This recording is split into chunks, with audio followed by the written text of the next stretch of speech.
মুসলমান হলে শেয়ার করো, এই ছবিকে ভালোবাসলে লাইক করো, নবীজিকে ভালোবাসলে শেয়ার করো। যারা মুসলমান তারা এই ভিডিওটি শেয়ার করবে। আসসালামু আলাইকুম প্রিয় দর্শক।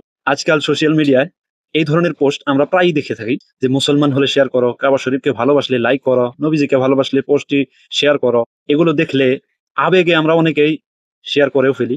কিন্তু প্রশ্ন হলো, ইসলামের দৃষ্টিতে এই কথাগুলো কতটা সঠিক? নাম্বার ওয়ান, ভালোবাসা প্রমাণ করার উপায় কি লাইক বা শেয়ার করা? না, আসল ভালোবাসা হলো নবীজি সাল্লাল্লাহু আলাইহি ওয়াসাল্লামের সুন্নাহ মেনে চলা, নামাজ কায়েম করা, আচরণে ইসলামকে ধারণ করা। শুধু লাইক বা শেয়ার দিয়ে কোনো ভালোবাসা প্রমাণ হয় না।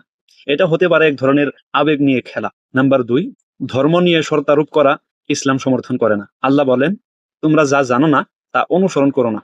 কেউ যদি বলে নবীকে ভালোবাসলে শেয়ার করো, এটা নবীজিকে ভালোবাসার মানদণ্ড নয়।